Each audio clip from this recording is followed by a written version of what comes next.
All right, so today we've got the Roost 43. We're going to go over that today. So we've got up here, we're going to start up here with your fifth wheel hitch. This is the Anderson hitch that we use to deliver them and move them around the lot. So this is going to be off of the unit when it gets delivered. We're going to start here with the breakaway cable. So this is going to connect somewhere in the bed of your trunk. And if for whatever reason this guy comes undone from your truck, this is going to pull the emergency brakes, and the brakes are going to lock them so that way it doesn't go all the way back down the highway. Behind it, you've got your 7-way. The 7-way is going to hook to your truck, and it's going to provide you with your running lights, your turn signals, your brake signals, and it's also going to charge the battery when it's plugged into the unit. The other black cord, that's the breakaway cable for the Anderson. That's the locking cable. It keeps this thing locked and unlocked, so we're not going to really go over that. But then we're going to come back here. We're going to start over here in this right corner. So you've got your landing leg controls, you've got your left landing leg control and your right landing leg control. This doesn't have auto levels, so these manually have to be pressed and retracted and extended to lower your front two jacks on the unit. But once you get it to the spot and you get it nice and level, if this is a destination camper, like meaning it's not going to go anywhere, you shouldn't have to mess with that anymore after you get it set and leveled, okay? So now we're going to open up the storage compartment here. It does have two locking brackets up here, but for the time being, I'm just going to hold it. So you do have your tire there. The PSI has been checked. It's sitting at about 80. And those two lugs that are holding it on do not have to be torqued to the 100 foot-pounds like the 6 tires on the unit do. They just have to be wrench tight to keep that tire from falling off the farrier, okay? That big black box there, that is where your 12-volt Marine and RV battery is plugged into the unit at. That is big enough to store a second one if you do want to put a second one on there. And the daisy chain cables are in there, so that way you can hook the second battery up and you don't have to worry about buying or making your own battery cables for it. It does have a vent, so the batteries can vent themselves out of the tube there. And this also gives you access to the motors of the two front stabilizer legs, so that way if you ever need to get to them manually, you can. And then there is a way right here you can manually turn those if you need to, okay? We're going to go ahead and shut this now. It does lock in the center, but it also has 2 swivel knobs here to keep it shut.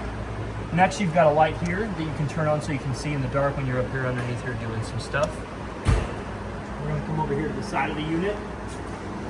You get your first propane tank here. So this is a 30-pound cylinder that's on this side. The regulator is also up here as well.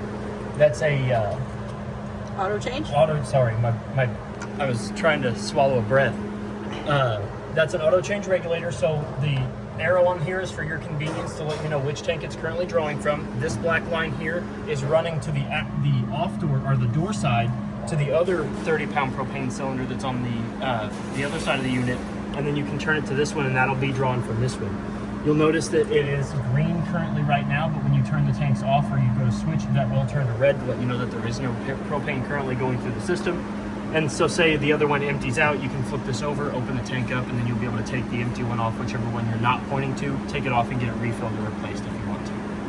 We'll close that back up. Next, we're gonna go over, I wanna go over your stickers. They're up here. They always put them up here, and I always forget these. So these are 3 very important stickers. So you've got your VIN, which is just like the one on your vehicle. You've got your tire and loading, which is gonna give you your PSI and the size of your tires. And you've got your manufacturing sticker. That's going to tell you who manufactured it, when they manufactured it, the tire size, the rim sizes, your inflated pressures, and all that good numbers, your gross weights, and all that good stuff that you need to know before you start towing it, okay? This side compartment here, we're going to open up. This is your outside, I like to call these the outside control panels because it's got all of your outside TV stuff, your outside sprayer, your water fill stations, your winterize, and then this is your water filter. So any of the water that goes through your unit will go through this canister here. There is a filter that's currently wrapped up and ready for you to install whenever you want to. You're going to open this up by pulling this little rubber tab out, unscrew this, put that filter down in it, and that will filter out all of the particulates in the water before they go through the lines of your unit, okay? This is your winterize hose, so in case you need to sink it down in, you'll take the end off, you'll screw this black end here to this, and you can sink this down into your antifreeze jug to winterize and de-winterize the unit for you, okay? So you do have a motion controlled light up here to light this little center up. You've got your black tank 1 flush, which is going to be your big main bathroom. That's the toilet for your big main bathroom. And then you've got your black tank 2, which is going to be the 1/4 bath toilet up there in the master bedroom. So this is what these do is you hook your hose and regulator up to them, and they spin a little aerator at the bottom of the black tank through water pressure, and that'll help clean off the gunk on the sides and the bottom of your black tank. Now, we always recommend a regulator for any of your water fittings because it keeps the water pressure between 40 and 50 psi. Anything higher than that, and you do run the risk of those lines disconnecting somewhere back behind this and causing a big wet mess, okay? So then you've got your city water fill station under here. So if the park or campground or wherever you're going to be having this thing parked at does have a water supply in it, you can hook that hose and regulator up to this, and you will never have to turn your water pump on or use the water in your fresh tank. You just have to turn the water on at its source. The next one over is your fresh tank fill. So this is where you're going to hook that hose and regulator, and this is where you're going to fill your fresh tank at. So you have your control panel on the inside that's going to monitor the levels of the fresh tank. So you watch that as you're filling, and once it gets to full, you'll come out here, you'll turn your water off, you'll unhook your hose, and you'll close this back up. It's always good practice to make sure that these are closed when you're done using them, so that way nothing gets inside of them, okay? And then underneath that, you do have your cable or your satellite hookups. So you've got your front, middle, well, your master bedroom, you've got the middle bunk, and then you've got the entertainment system in the rear of the unit for your big main TV. So if the park or campground or place that you're staying at is providing you with either satellite or cable, you're going to hook to one of these, whether it be satellite in the front, in the middle, or in the back there, or cable is over here. And if you hook to this and you have the coaxial hook to the source, you'll get whatever TV services those are offering on the inside of your unit. Down below that, you have your black tank 1 sewer valve. So this is what you're going to pull towards yourself in order to drain your black tank 1, which is going to be the main toilet in the master bathroom. So you're going to pull this, and then that's what it should look like when it's open. Same goes for black 2. This is going to be for the 1/4 bathroom that's up in the master bedroom. And you've got your gray tank 1 and your gray tank 2. So real quick, I'm going to go over it now, and I'm also going to go over it on the inside of your unit when we get to it. Your black tank 1 is just for the toilet in the main part of the camper, okay? Black tank 2 is just for the toilet and the sink in the 1/4 bath in the master bedroom, okay? So this tank will this black tank 2 holds not only the sink water from the little bathroom, but also the toilet water in the little bathroom, okay? They do that so that way there's double the amount of water to toilet paper in your unit, okay? Gray 1 is going to be solely the shower that is in the big bathroom. Okay, so your gray tank 1 is just your shower in the big part of the bathroom. Gray 2 is not only going to be your kitchen sink, but it's also going to be the sink in the bathroom. Okay, so the 2 sinks that are in the front of the unit are connected. The shower, it's got its own tank, and then the 2 fixtures in the bathroom up in the master bedroom, the sink and the toilet, are connected to black tank 2. Okay, so then next to that, you do have your outside sprayer / outside shower. It is connected to a hose with a gun. There's no water in it this time, Patty, I promise. Sure. I don't trust you, Trey. You've got your hot on the left and your cold on the right. And then to remove and unplug your hose, you do need to make sure that the 2 little teeth here on the side of the plug match in with the 2 on the side of the receiver. You'll push in, rotate it rotate it clockwise 1/4 of a turn to lock it into place. And then once it's locked into place, you can turn your knobs on, and you can use your outside sprayer / Yeah, see, there was water in it. I turned it on. Yeah, sure. I'm only moving the phone towards you. I'm not moving towards you. And then down below your filter, this is your antifreeze fill. So this is where you're going to hook to this hose here, sink this hose down into your antifreeze. And then to go from siphoning from your fresh tank to the antifreeze jug from this line, you'll flip it up to winterize. Once it's flipped up into winterize, the water pump will then start to suck from this instead of your fresh tank, okay? Oh, you also have a spot here, so if you do want to keep this closed, you can actually run your hoses and your cords up from underneath the radius up through this to connect to this port here, so that way you can actually keep this closed if you want to. If it's raining or snowing or whatever like that, you've got water attached to it. So we're going to come back here to your Suburban Insta-Heat water heater compartment.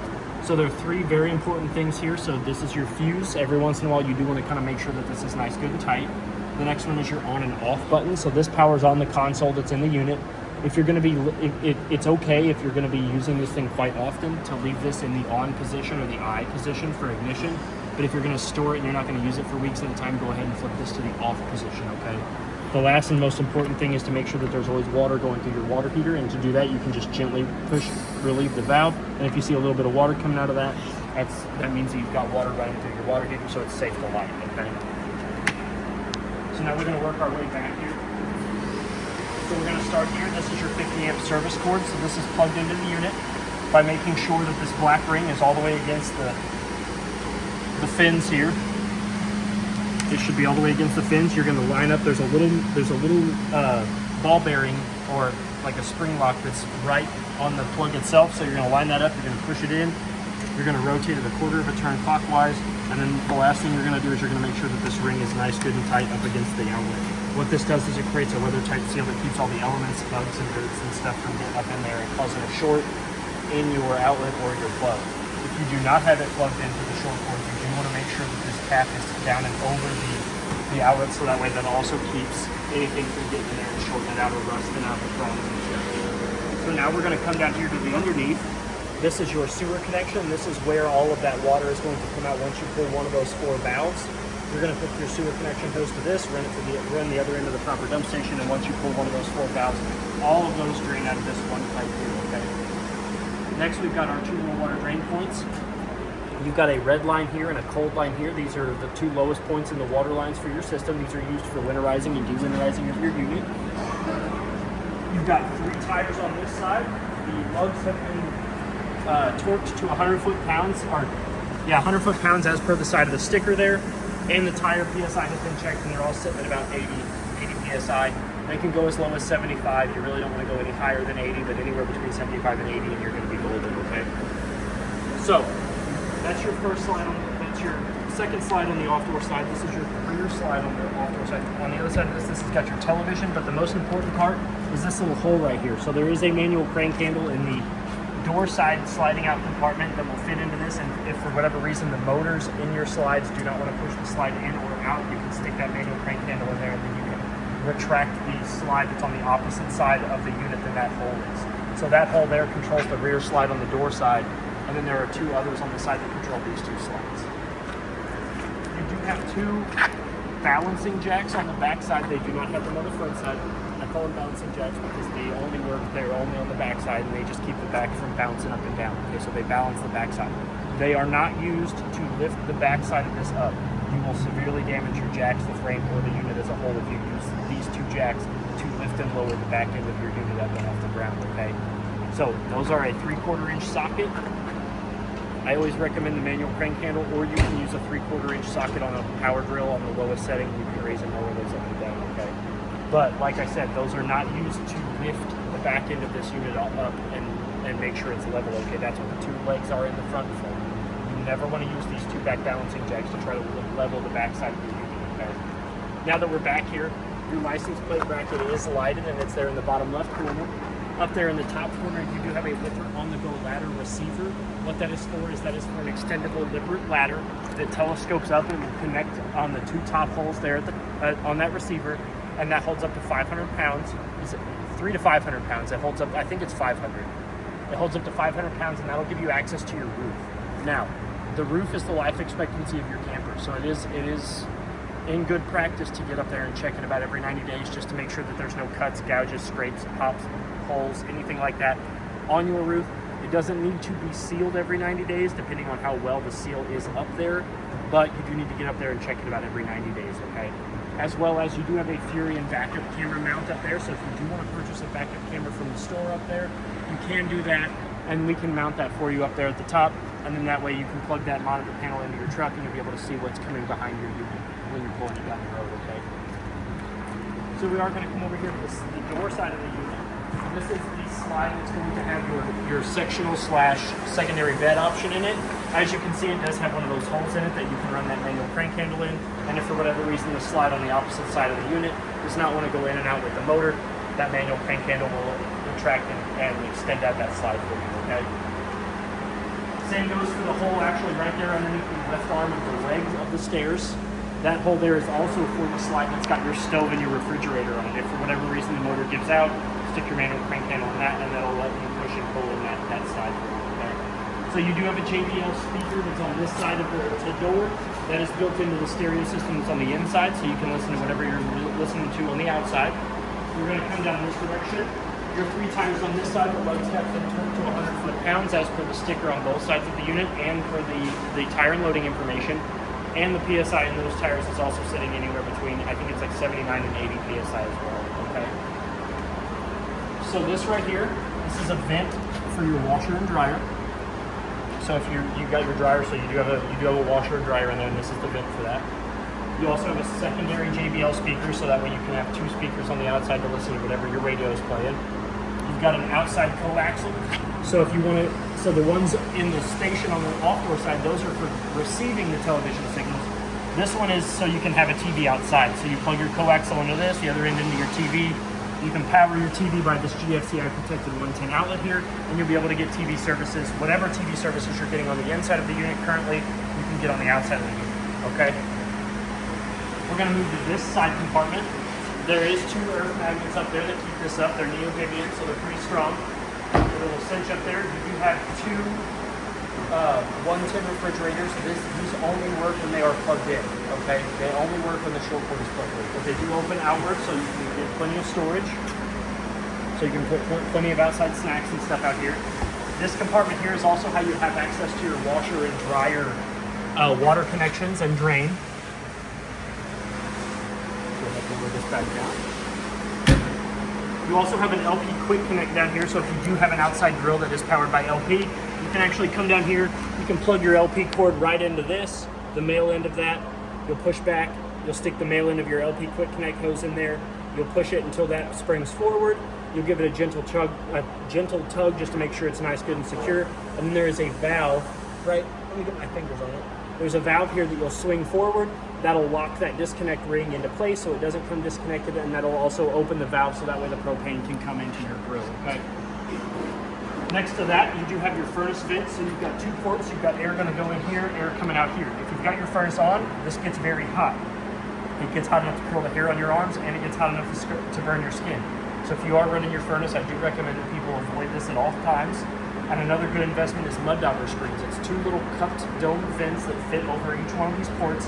They're held on with a spring, and they keep the mud daubers from going up in there and building a nest and inviting all their friends and family. It's a $20 part up in the store, or it's $150 an hour for a technician to go in there and fish them all out and clean that out for you. Okay, so it's definitely worth its weight. My favorite side compartment. Oh, I do love this one. Let's open all this up. So this is the manual crank handle that you've got for your slides.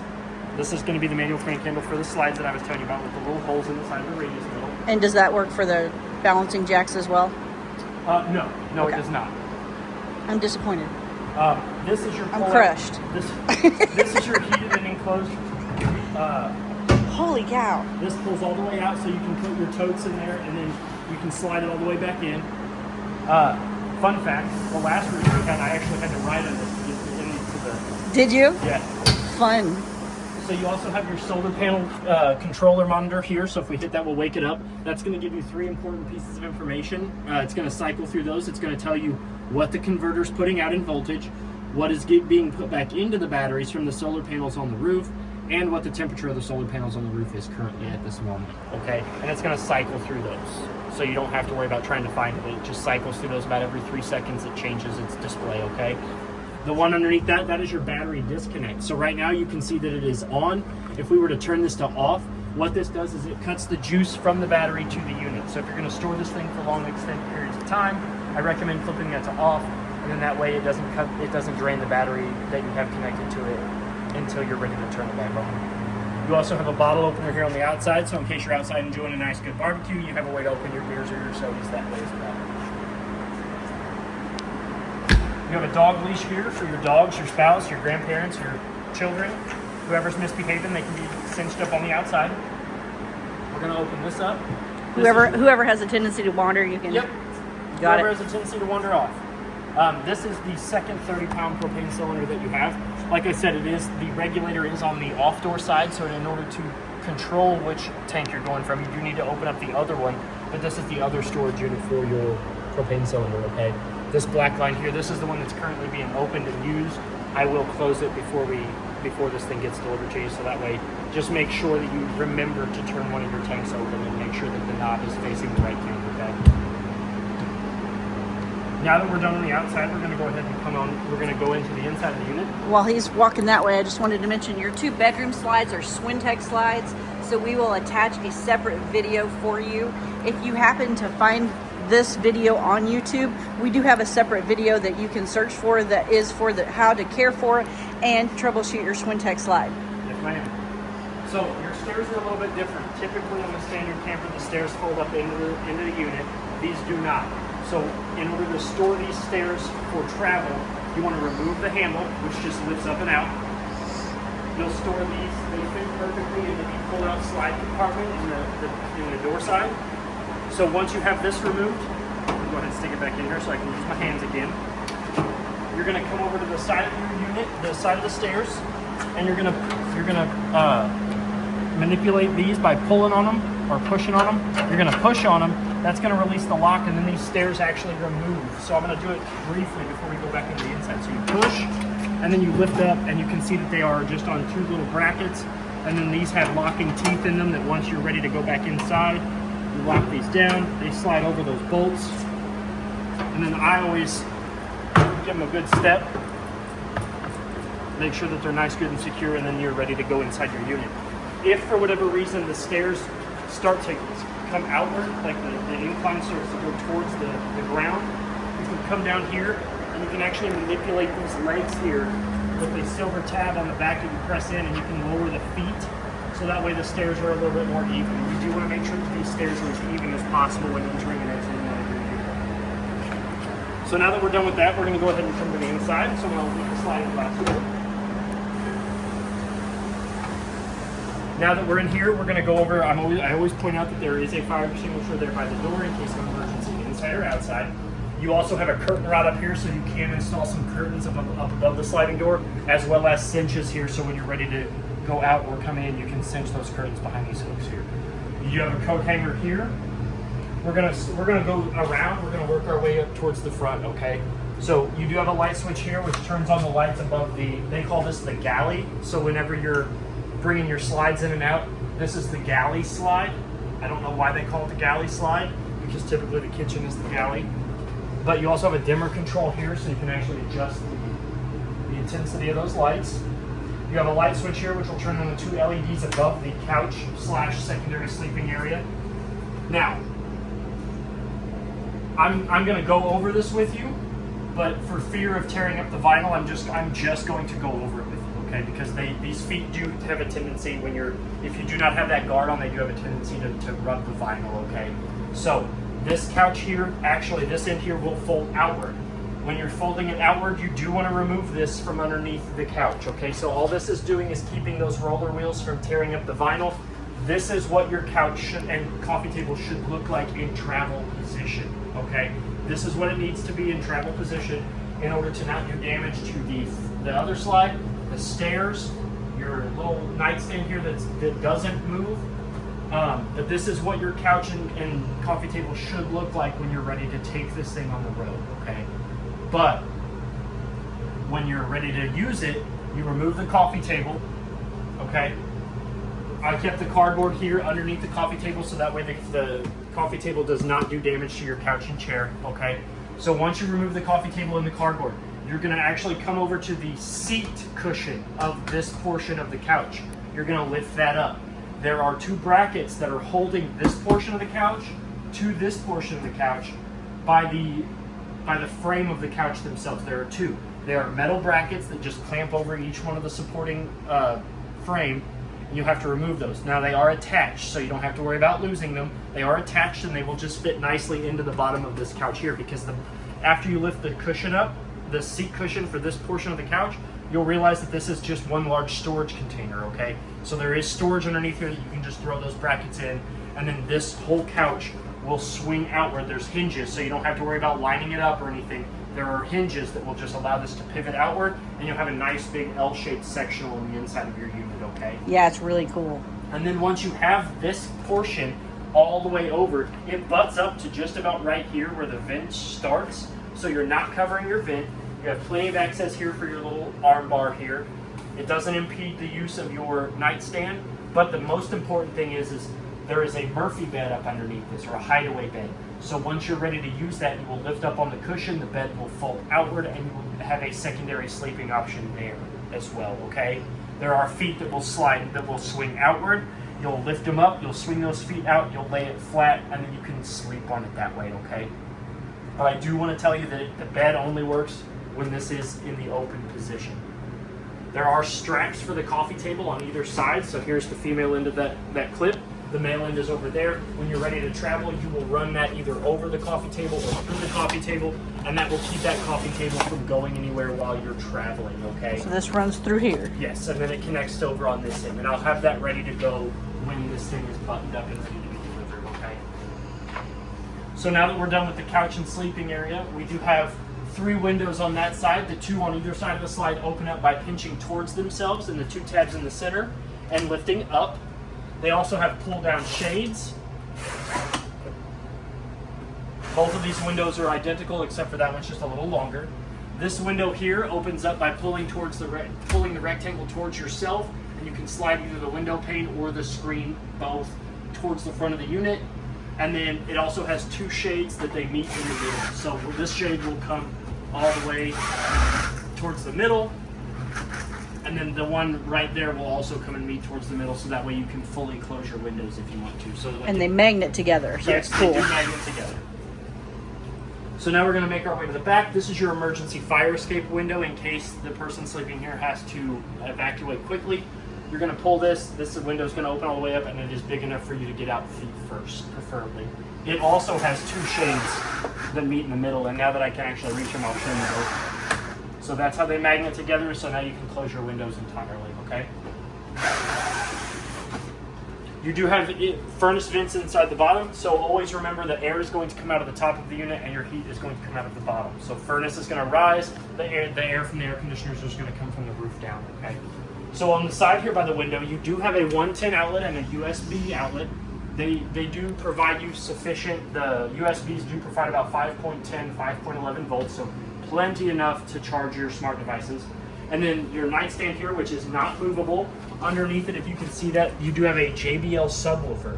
That is controlled by the in-house stereo, but it does have a volume knob on the side, so if you do not want so much bass, you can actually turn that knob down or up, depending on how much bass, or you can turn it off entirely with the in-house stereo, okay? So up the spiral staircase, you come up here, you do have a light switch right here on the wall. I don't know if you can see that.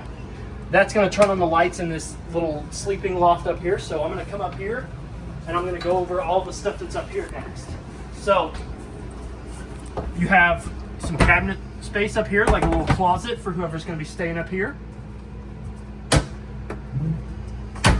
You've got some cubbies with some totes in them, so you can store extra pillows and blankets in there as well. You also have an air conditioner unit up in here, as well as two little twin size mattresses that they can lay side by side to create you a king size bed, okay? So these two, if you've got somebody that's, you know, not so small up here sleeping, you can actually swap these over, and now you've got a king size bed for them to sleep on, okay? It might be actually like a little smaller than a king, but or if they don't want to sleep together, technically you can put a space in between and say you are not sleeping together. Yep. And then it also has a window up here at the top that does not open, but it does have a shade that pulls down from the top towards the bottom. That window does not open, but the one behind the staircase does. It does have a rectangle that pulls towards yourself, and you can slide the screen and the glass towards the front of the unit. And it also has the shade that pulls down from the top to bottom. Up here in the top corner, though, you'll notice that there is a 110 outlet, so you can power a TV, as well as a coaxial outlet. So you can put a secondary TV up here. So if you've got little ones or somebody staying up here, they can put a TV there, and then they can plug it up and watch whatever they want or play whatever games they've got if they brought their games with them or whatever else, okay? And I'm going to come down out of here. I'm going to attempt to back down the stairs without incident.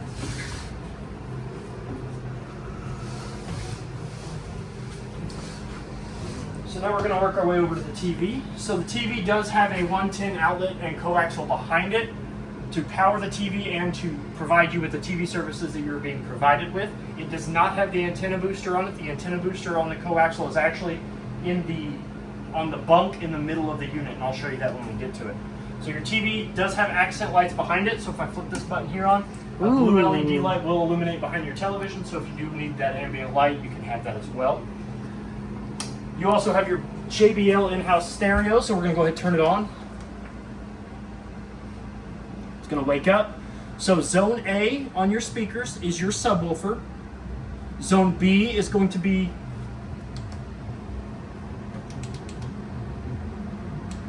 your outside speakers, and zone C is going to be your inside speakers.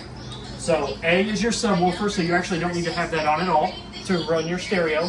B is your outside speakers, and C is your in-house speakers, okay? You've got your volume controls over here, plus and minus. You've got your seek and find buttons. You've got your play and pause button. You've also got your, what this one does is this one allows you to access like the equalizer buttons. And then you've also got your source button. So you can actually cycle through all of your inputs this way as well. And you also have a little hideaway cabinet here that allows you to have in all of your plugs like your USB, your HDMI, all that good stuff. And then to turn it off, you just hit this button here and it'll tell you that it's going into standby. Underneath that, you do have a fireplace. So if we turn it on, you've got your light button, which is going to allow you to control the LEDs. You've got your dimmer button, which if you don't want any light but you still want heat, so like at night if you still want heat but no light, you can turn those off. And then this is your thermostat button. So this button here allows you to change the temperature controls 1 degree at a time, all the way up to 99. 99? Yes. Holy hairballs. Yep. And then back to on, off, and we're going to actually turn that on. You also do have a remote for this. You have a remote for not only the fireplace in the front of in the back of the unit, but also the one in the master bedroom, okay? So we're now going to make our way over here to the slide that's got all your kitchenettes in it. So you've got your microwave side storage. You've got one on each side. They're identical, they're just mirrored. You've got your Furion glass top microwave. Big old microwave, just like the one at home. Got all the same features and functions, except this one has a built-in range and fan for your stovetop. So down here at the bottom, you've got 2 buttons here in the center. So that one's for your stove light. The second one is your fan. It's got high, low, and then off. So you can go high fan, low fan, or off. On the side of the corner here, you've got a little power station. So if we flip that little knob's going to come up, you grab it and you lift up, and you do have 2 110 outlets there, so you can plug in any sort of appliances that you want to power that way as well. To push it back down, all you do is just push it down, and then that cap will stop, and then to open it back up, you just put your finger in it. You can close that back down by pushing it down again. You do have your stove here, so your stove turns on by pressing that knob there. All 5 of your knobs are going to illuminate. The center knob is for your oven below. The side knobs here, so these are going to control these 2 burners, and these 2 are going to control these 2 burners. So to light it, you're going to push in, the light's going to dull, you're going to turn to high, your burner's going to come on. You're going to adjust the heat. Come on now, don't do this to me.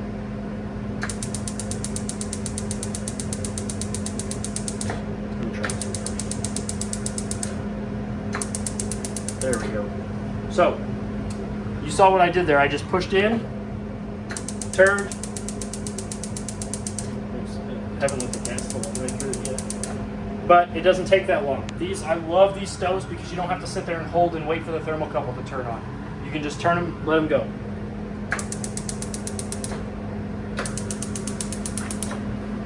Oop.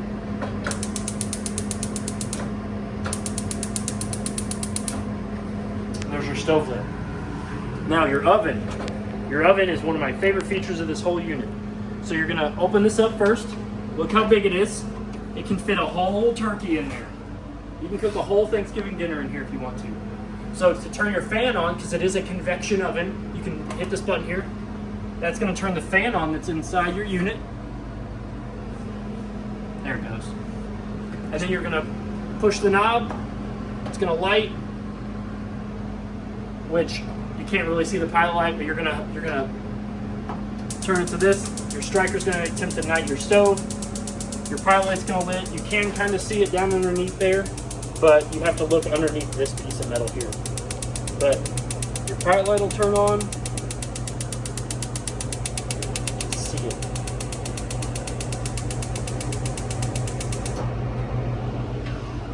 But once that turns on, you can adjust your temperature from min to max, all the way from 300 to 450. When you're done using your oven, turn your fan off, turn the lights off. You have 3 pull-out drawers over on that side. The top one's going to have your owner's bag in it. It's got all of your hardware, like the detergent cup, it's got an appliance sheet, so if an appliance ever goes bad in your unit, you can actually find the serial number, which is what will be asked for, so they can get you a replacement under warranty, and you'll be able to give them that, and it'll be a smooth sailing. Then you also have your remotes in there. So this is your fireplace remote, this is your television remote, and this is your stereo remote. I put them all in here, and then I took the remote from the front TV or the rear TV, and I put it in, or no, that is the front TV. The front TV and the front fireplace are up there in the master bedroom. I'll show you where those are at when we get in there. But you also have your microwave operation guide, as well as all of your other paperwork and stuff in that bag for you. And I'm going to put this back in this drawer where it's safe and easy to find.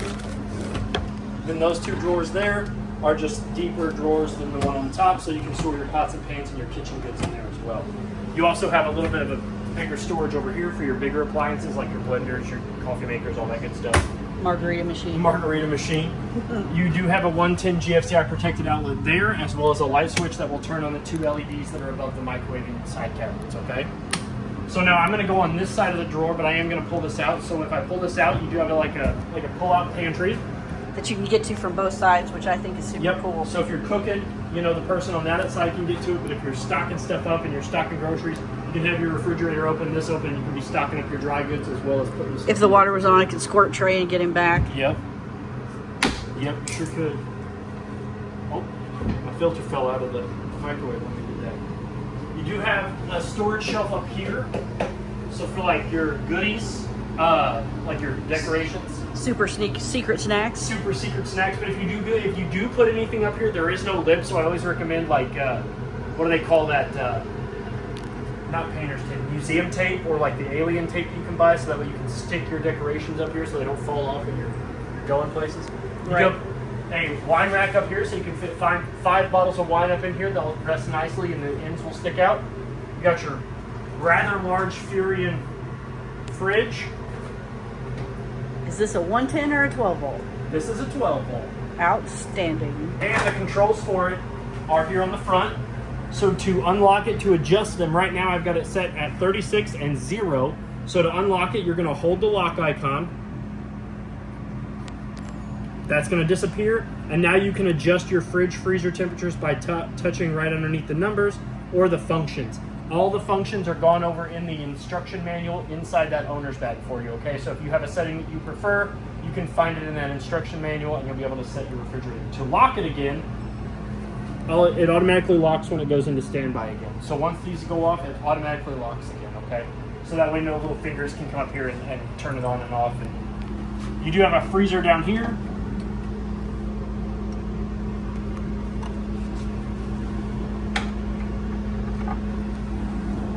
As well as a deeper freezer down here.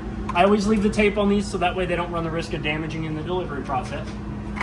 And the most important thing about your refrigerator is that you can't just grab the door and open it, or grab the freezer door and open it. So the door's open, there are paddles underneath the bottom corners of the door, and then there are a paddle in the center of the handles on each one of the freezers. That's it. You have to depress those paddles in order for the doors to open. If you go wrenching on these and open them up, you run the risk of those latches breaking, and then your refrigerator or freezer doors won't seal properly and stuff won't stay as cold, okay? So you do have some pantry storage up top here.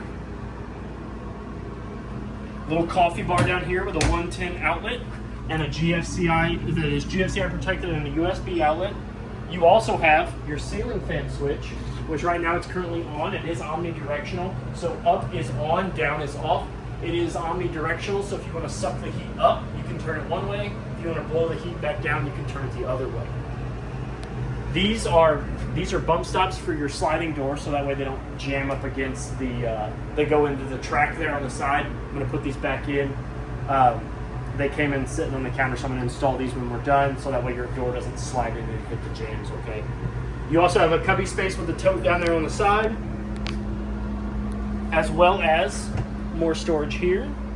And then below that is your breaker box and fuse panel. They're all labeled, so if you need to find one, they're all easily accessible, as well as all your fuses are labeled.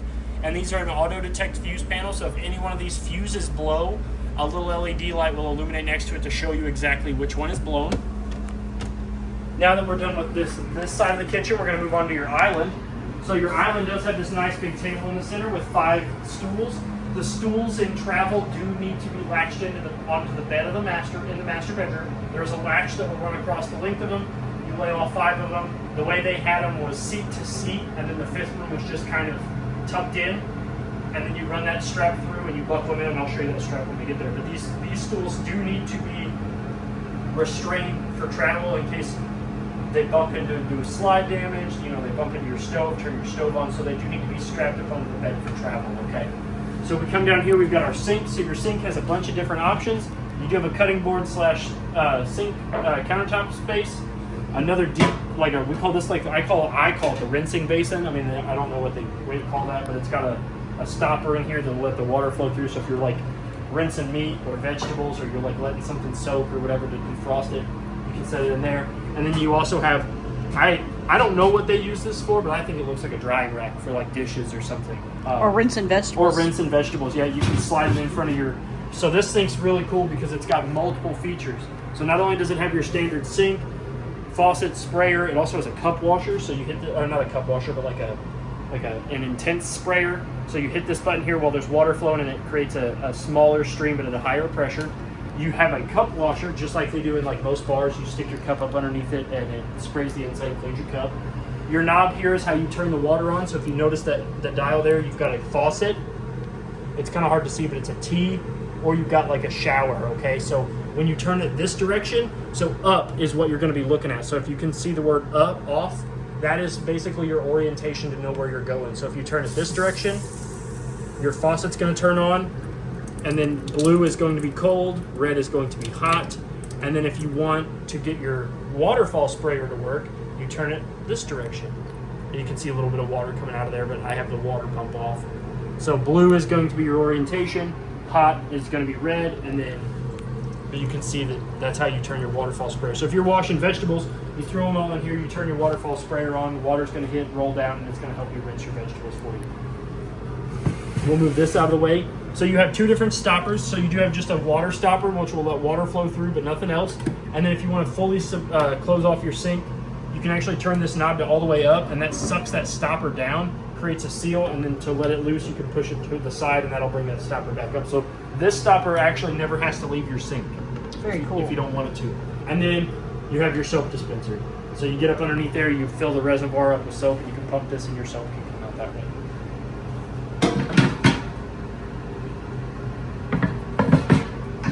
And then you also have under sink storage, as well as access to your P-trap and your soap reservoir.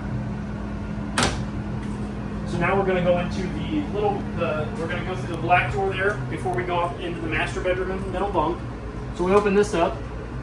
This has got your master bedroom in it, or your master bathroom. You can't sleep in here. This is a crazy bedroom. So you've got 3 light switches here, one for the main set of lights, one for the accent light behind the mirror, and then this 3rd switch here will turn on your vent fan in your bathroom. So right now the fan is on. In order to open it up, you do need to press the trigger and push outward. There it goes. Okay.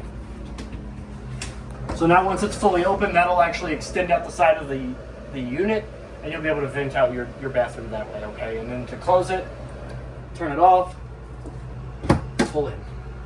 Okay? And you always want to make sure that your fuse on that is tight as well, okay? So that way your fuse never gets loose. So you do have a nice towel rack here to hang your wet towel or your dry towels. Some storage over here on the side. Nice big ceramic sink. Hot on the left, cold on the right. To draw water, you lift up. It's got a stopper that just sits in the sink. You've got 3 pull-out drawers. This one kind of rotates outward so you can get to your hairbrush, your toothbrush, all that good stuff. Big pull-out drawer for your toiletries. Another one, big one for your toiletries. Nice big shower. Oh, there is a 110 GFCI protected outlet there, so you can plug in your hair dryers. nice big fiberglass shower. So your shower is a 3-folding door, so when you're ready to use it, you need to make sure it is unlocked. So you slide this, let's see if I can do it with my hand. Yep. And flip that up. And then you can shut your shower door. Now, it only locks from that side.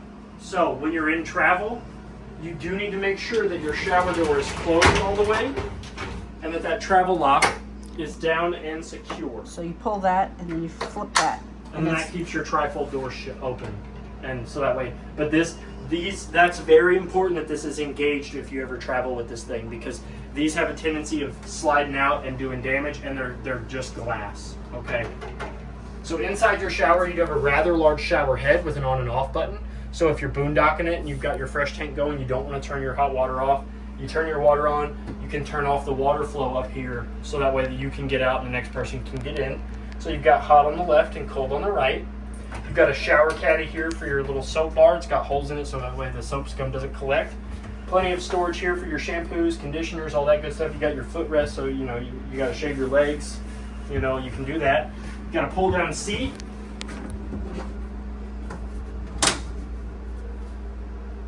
And it is sealed, so you don't have to worry about it getting wet. It'll dry.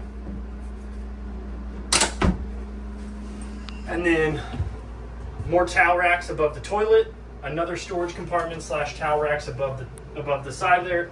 Your toilet here is a 2-portion valve, so if we put our foot, barely apply pressure to the pedal, water will fill the bowl. And then once you're ready to floor it, and all goes to the black tank where it belongs, okay? And like I said, this is black tank 1. This is gray tank 1. Your sink in here and your kitchen sink are gray tank 2. And black 2 is the toilet and the sink up in the master bedroom. Couple more things. Your furnace vents there. That's where a lot of your heat. If you hear this running, that means your furnace is running. You do have a sliding compartment door here, so you can store with that's your ticket holder. I never install those because I never know where people want them. But you can store some stuff in there, like your dry towels, your laundry soap, your laundry detergent, all that good stuff. Pull up shelf here. So if you're folding your laundry, you got it in the dryer, you sit up here, you fold it, you put it away. There's 2 locking tabs underneath here that keep this thing up, so that you need to be depressed to lower it back down. Does that need to be down in travel? Yes, it does need to be down in travel. And then last but not least, your splendid washer and dryer combo. So this is your washing machine here, and this is your dryer. All of the instruction manuals for each one of these are also in that owner's bag in the top kitchen drawer, okay? So you do have your instruction manuals for all of those. Now we're going to move. Oh, you all right? Yeah. Okay, so before we go upstairs, I'm going to show you the control panel, okay? So your control panel is actually hidden by this fake door, so we're going to open it up. Ooh. So you do have some owner information there, so if you do have a smartphone or a smart device, you can actually scan that QR code, go to their website, and it'll actually go over a lot of the things in your unit for you as well. So this is your water heater control panel. So right now we left it in the on position outside, so we're going to go ahead and turn it on. These are your temperature increase buttons and temperature decrease buttons. So it'll get as hot as 122, and it'll get as low as 95, okay? This is your Celsius to Fahrenheit button. Right now it's in Fahrenheit. If we hit that, it'll go to Celsius. And right now that 82 degrees, that's displaying the output temperature. That's displaying the current temperature of the water, okay? That's the current temperature that's gonna come out of your water heater. Once you have it on, if you can see that, it'll say set temperature. Once you start running hot water in any of your features that can draw hot water, you'll notice that the output temperature will go to a set temperature and will slowly start to climb. You'll also notice 3 very important symbols. You'll notice a shower head, which means that there is water flowing through your water heater. There is a fan, which means that the water heater is currently active. And then there is a gas or flame icon, which is letting you know that the water heater is currently drawing propane from the tanks into itself to light the water. Okay, you need all 3 of those symbols on this control panel to show up to get hot water. If they do not, if there's no flame icon, you need to go out and make sure that your tanks aren't empty and that they are open and that the regulator is flipped to the right tank. Okay, the middle fan, that is showing you that the blower motor that is blowing the hot water that's blowing the heat isn't working. So then you need to go and investigate that. And the shower icon, if it's not showing the shower icon, that is showing you that your water is not going into the water heater and then coming out of the water heater, okay? But you do need all three of those to be active in order to draw hot water. Next below that is your control panel. So if you notice, you've got your fresh tank, black tank 2, gray tank 2. They're all going to illuminate at one time. They all read off of the empty 1/3, 2/3 full, okay? So you're going to have access to all 5 of your holding tanks at all times when you wave your hand in front of this little, like the HAL 9000 from 1990, A Space Odyssey. Then you've got your battery right here. So this is going to read your battery. It's only going to give you an accurate battery reading if the unit is not plugged into the shore cord, okay? So as long as it's plugged in, it's going to read full, it's going to read charged all the time.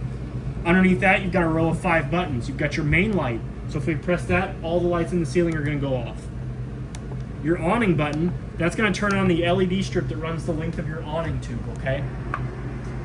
You've got your accent button, which when you turn that on, it turns on the lights above your kitchenette and your island. You've got your water heater button, which is going to turn on your water heater. So if we hit there, your tank heater. Sorry, that's not a water heater, that is a tank heater. I apologize, I misspoke.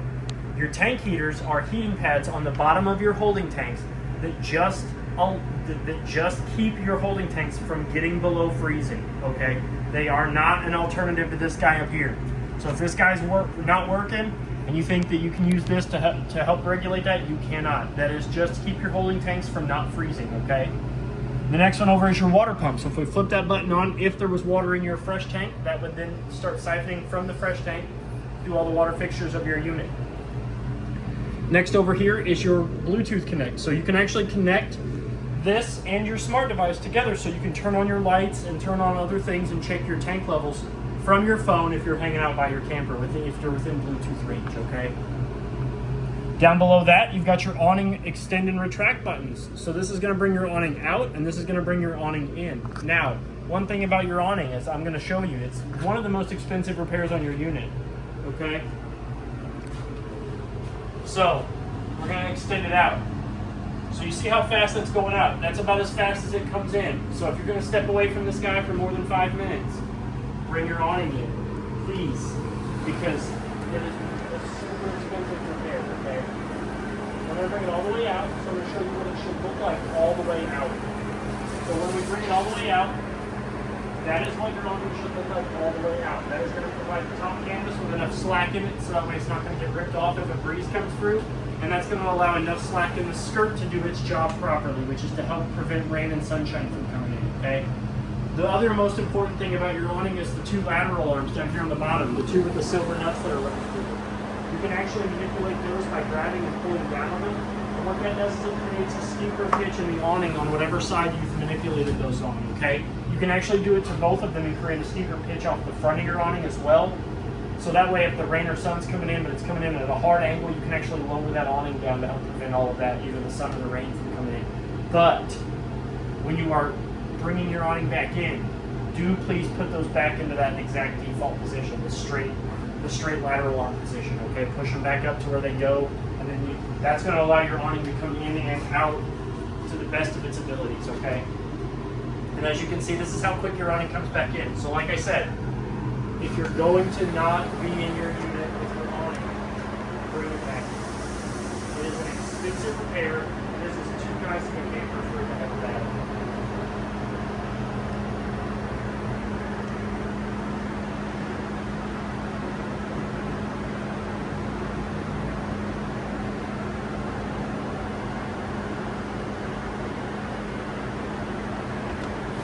All right.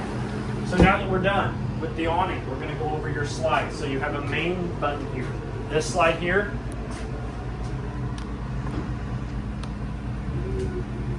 that brings in the couch slide. As you can see, it moves just a hair. So that's the couch slide. So this is the slide that you're going to use to bring in the lounging side of your galley, okay? Then you've got your kitchen button. That's going to bring in your refrigerator and stove slide. You've got your bedroom slide. That's going to bring in the Schwintek motor slide that has your bed on it in the master bedroom.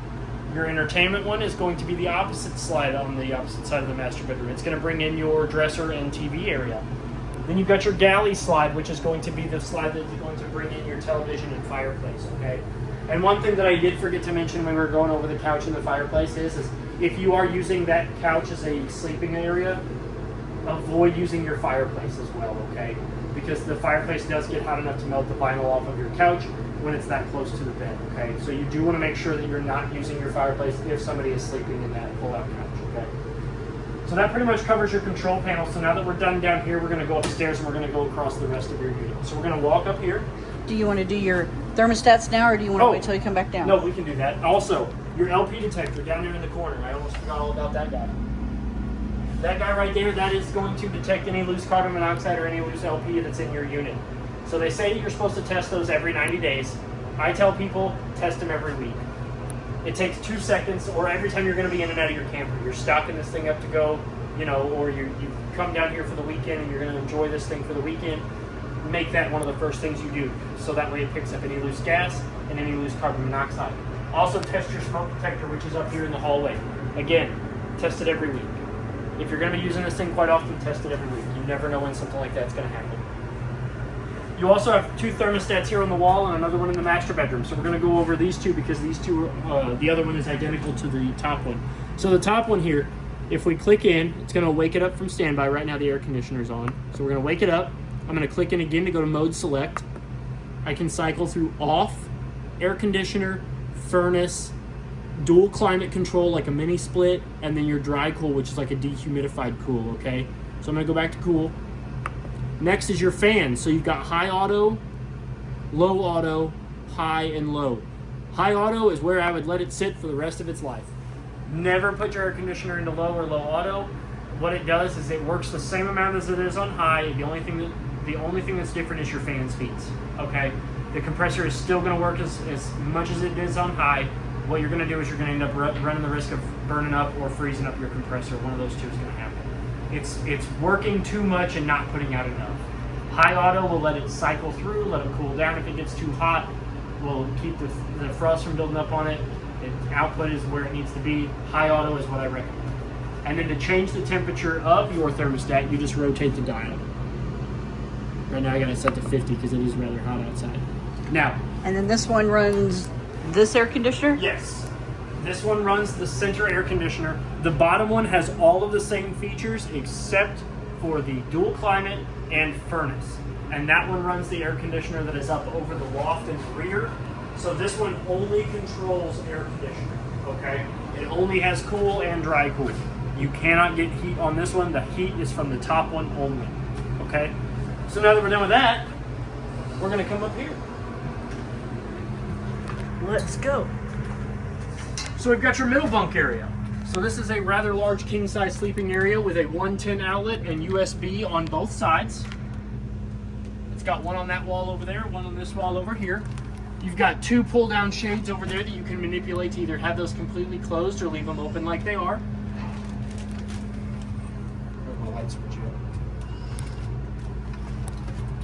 There it is. You've got a light switch over here behind the curtain that has 2 switches on it, one for the lights above the loft and one above for the lights in the hallway, okay? You do have a privacy curtain here, so if whoever's up here sleeping and they don't want to be disturbed, they can close this all the way over. This can actually be removed if you want it to.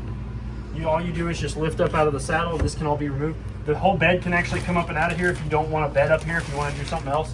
If you want storage or something like that. It's got the same vinyl flooring as the floor in your unit, so this whole mattress can come out. You do have 4 storage units, 2 on each side, 2 cubbies, and then 2 tote cubbies.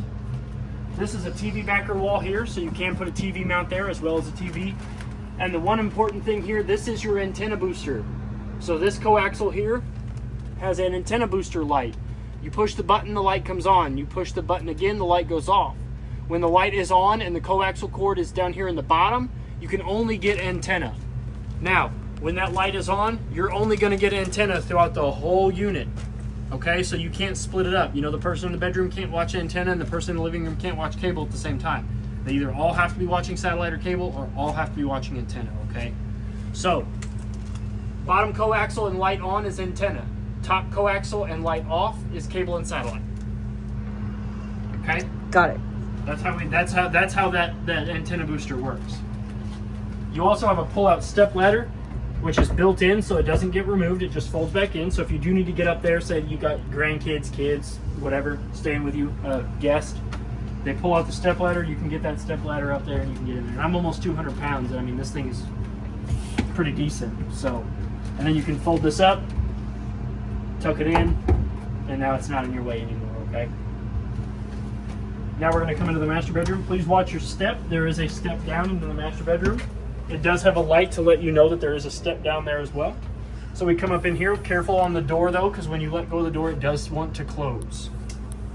So you do have a light here, and the first one is going to turn on your ceiling lights. The second one is going to turn on the lights above the bed, and the third one is going to turn on the accent lights around the headboard, okay? You do have a thermostat in here, and again, I will tell you this thermostat also only has access to air conditioning. It does not control heat. The main air, the top thermostat down there next to the stairs is how you control the furnace, okay?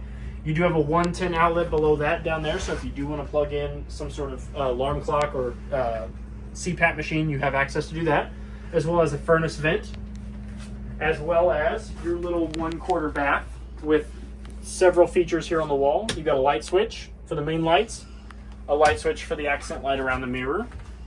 You got your fan control button here, which is going to turn on this max air fan here. Your little dial here will open and close the louver so you can adjust how much airflow you're getting. And then the other button on it is the off button. You do have a master GFCI outlet there. It has the test and reset buttons on it. You've got your faucet here, which is hot all the way towards the door, cold all the way towards the wall, a stopper, and then to draw water, you lift up on the handle and water will come out. You've got storage underneath there with another ticket holder. Towel rack on one side, storage caddies on the other. Your toilet, again, is just like the toilet in the main bathroom. It's got a 2-portion valve, so halfway down, you're going to fill with water. All the way to the floor, you're going to floor it into the black tank. Now, like I was telling you, this sink and this toilet are black tank 2, okay? These are black tank 2, both of them together. Your window opens up by pushing in, lifting up, and it also has a pull-down shade, so in case you don't want to see anybody in here doing their business, you can lower that. Your bathroom door does have a travel lock, which any sliding door does need to be locked into place before you go into travel. So you unlock it by pulling the travel lock out and you can slide the bathroom door shut. Okay. Open it all the way up and then you can slide that lock back into place. Your master bed does have storage up underneath it. So if we lift up on the wood, you notice you've got four totes for some storage. Some spots for more throw blankets if you want. I think they have an outlet over here too, on this side of the bed. Yes, they've got a 110 outlet. It's easier to see with the bed up. So yep, that is also for and USB right there for your phones or CPAP machines in case you don't want to plug them into that one. And I believe there's one on this side somewhere. Is there? No. Nope. Nope, they're right there on the wall. Oh, gotcha. These are up here. Yep. Now, get them both while I'm up here. I will also go over that your unit does have a screen door. I always keep them back up underneath the bed. That is where I like to put them for travel. That is where they come from the manufacturer. I always put them back up there. If this thing ever does move from the location that you're going to put it at, you can never travel with the screen door on. You always have to remove the screen door. So I always just put it back after I make sure it fits. I always put it back with all the little guards on it. So that way nothing happens to it and that way it doesn't get damaged, okay? But if you do decide to travel with this thing, you have to take the screen door off. A strong wind will rip that thing off as you're going down the highway, I promise you. Before I lower the bed, you can also see there's straps on either side. Those are the straps that hold your kitchenette chairs to the bed when you are ready to go. You line them up on the bed in whatever orientation is comfortable for you, and then you can strap them down whatever way you see fit as long as they are strapped and not going anywhere. So your master bedroom has, your master bed has 2 windows on either side. They open up by pinching the tabs towards the middle, lifting up, and they all have pull-down shades on either side. You also have 2 catch-alls above the windows themselves. Your air conditioning unit, which we're going to go over once I'm done going over the whole thing. I've got some stuff about the air conditioner I want to go over with you. You've got a 110 outlet and a USB on that side, as well as a cabinet down there for your pajamas, your socks, your throw pillows, your blankets. And they're soft clothes, which is nice. Yes. You also have 3 pull-out drawers there in the middle. I like to call this the window desk because if you noticed in the middle there's a big cutout for like your feet to go, as well as like a little ottoman. So you have your little window desk area, which is like your little ottoman there, which pulls out, which I think actually has a removable, yeah, it just comes out and it's got removable feet. So you can actually take these guys out and actually screw feet into them if you want to. Those are just threaded, so you can actually sit on this. So you got, you know, you can sit on this, do your work if you're working out of this thing, put your makeup on, do all kinds of stuff. Just stare out the window and enjoy life. Another pull-out drawer here, or cabinet there, more 110, more USB, and then this actually controls the lights that are above it. Ooh, they dim. Yeah. Oh. So you can read over here if you want. Now, your windows on this side, these two windows do not open, but they do have pull-down shades. The center window does open by opening up the rectangle, pulling it towards yourself, sliding the screen of the window over. Okay. It also has a pull-down shade. Now, you can probably tell that there's black on the other side of this window. It's not really dark outside. It's not really dark outside. There is a cover over these three windows that if you're going to be moving this thing, you do want to make sure that we put that cover over the windows, okay? Because this thing does sit rather high up. So a bird, a rock, anything can damage these windows. So they do come with a guard that goes over this. And all it is just 4 ratchet strap connections that go around little hooks on the side of on the front of the unit, so that way you can keep your front windows safe, okay? You also, now onto your entertainment center. You have 2 large drawers on either side, which act as a closet. So on either side of your television, you do have the same. There's a pull-out drawer underneath that for your socks and undies if you want. There's one on that side. That one has your remotes.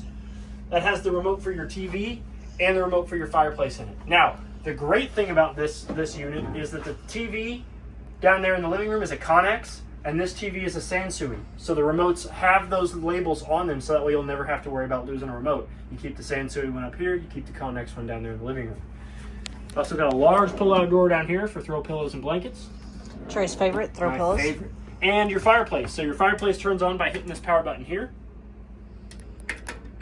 You've got your flame control there, which changes the colors. You've got your rock lights, and then you also have your temperature control dial. And then you also have your timer. Your timer button will actually shut this thing off and turn it on in like increments of hours. Okay?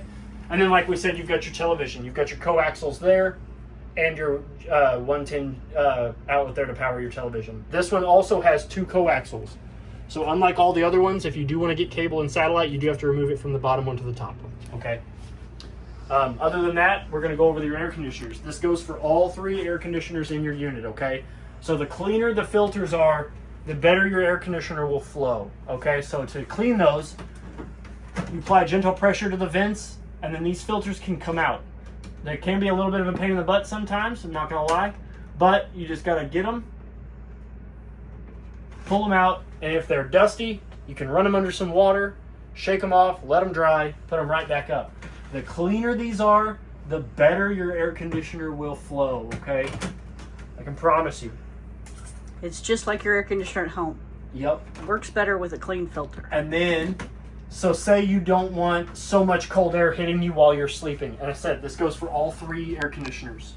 You have dump vents on the side, so you can actually close these. Once you close these, that's going to force the air up to all the vents throughout the unit, okay? This one's going to force the vents out more towards this and towards the ones in the middle. The one in the loft in the back is going to force those out towards the back, and then the one in the middle will force those out towards the vents in the middle. And then if you don't want that, you can open your dump vents back up, and you can get more cold air coming out of the unit itself, okay? Or let's say you just got home from wherever, it's super hot outside, you're sitting in the living room area, you need to cool off, you open the dump vents, and it pours down on you and cools that living room area just a little bit faster. Then when you cool off, you close the dump vents, and it shoots it back out through the vents. Yep. So, with all that being said, if you have any other questions or concerns, please feel free to reach out to me here at Parkland RV. My name is Trey. Happy camping and good luck. Thank you.